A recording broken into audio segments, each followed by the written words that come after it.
Hey, everybody, welcome to this week's podcast. I am thrilled that you're here. Hey, in this episode, I want to talk about what it's like to be an expert.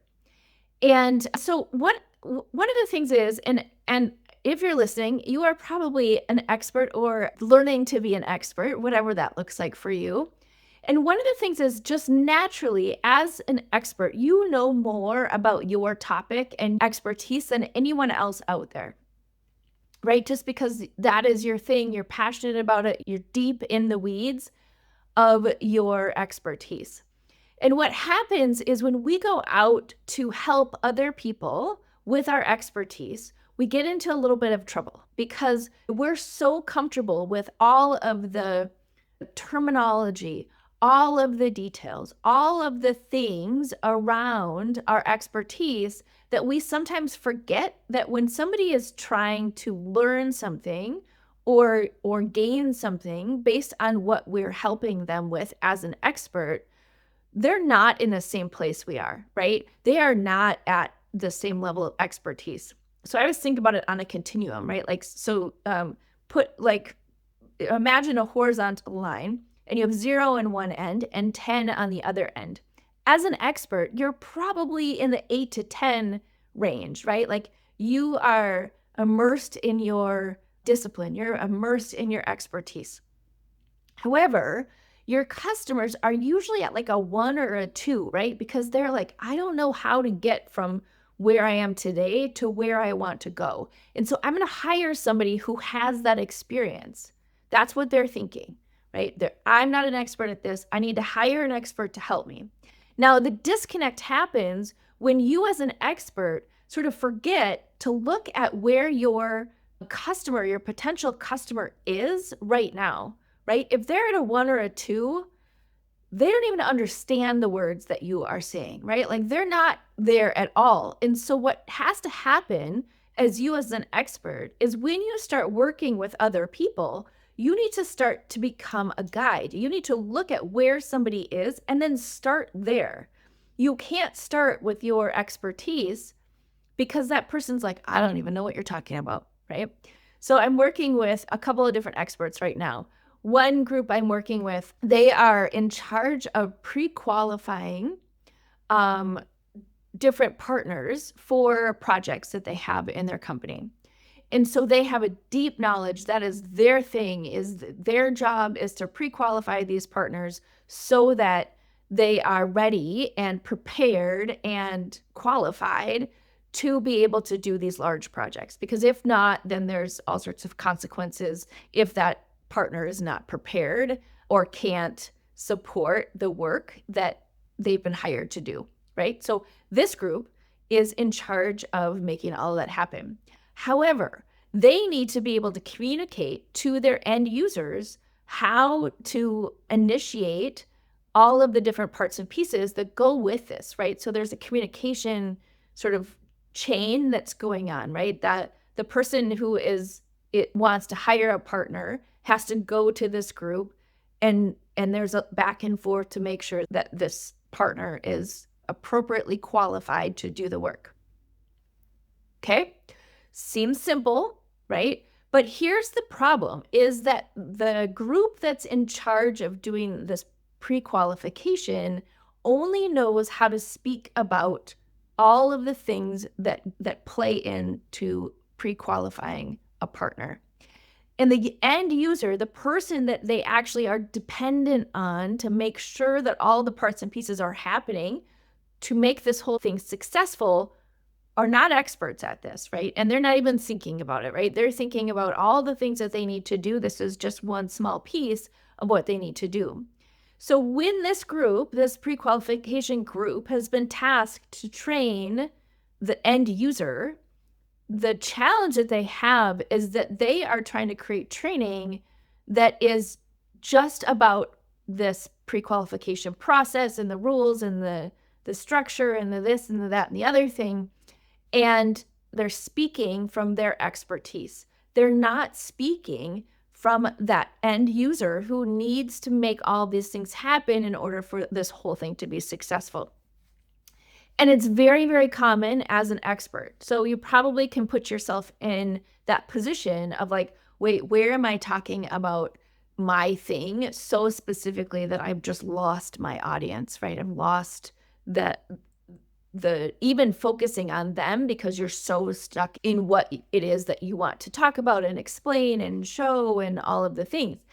And so the first step is really just to recognize that your end user, your customer, whoever it is that you're helping, is not at the same level that you are. They're hiring you because they want to go from where they are today to where they want to go. And honestly, most of the time, that's like at a level 4, right? Again, you're at a level 10, they're at a level 1 or 2. Maybe they just want to go to a level 4. They don't really want to be a level 10. They don't really want to be an expert like you. They literally just want you to help them solve their problem so that they are successful, so that they can move on and do their thing. And so that's the rub that we always have as experts, is how do we really just look at our end user and what they need and look at it from their perspective and through their eyes so that we can paint the picture of how they can go from point A to point B. And most of the time, again, it's not to help them become experts like we are, right? It's to help them solve that particular problem. So in this group, we were able to really look at it from that end user's perspective, fill in the blanks in terms of what they needed and how they needed to engage this group. And that shifted what they needed to focus on in terms of the training, made it much more simple, took out all of the jargon, all of the complication, and just really focused on how do you make this into plain language. Honestly, I would say this is one of the best ways that you can leverage AI at this point, if that is something that you're interested in, is how do I make my expertise relatable or understandable for somebody who's not an expert, right? Like break it down in a 5th grade language. Once I did that, when I was working with this pre-qualification group, and it's like break this down and like get rid of all the jargon and break this down into something that's focused on this audience and is something that I can understand from a non-technical perspective. And all of a sudden it was like, oh, well, that's much more simple, right?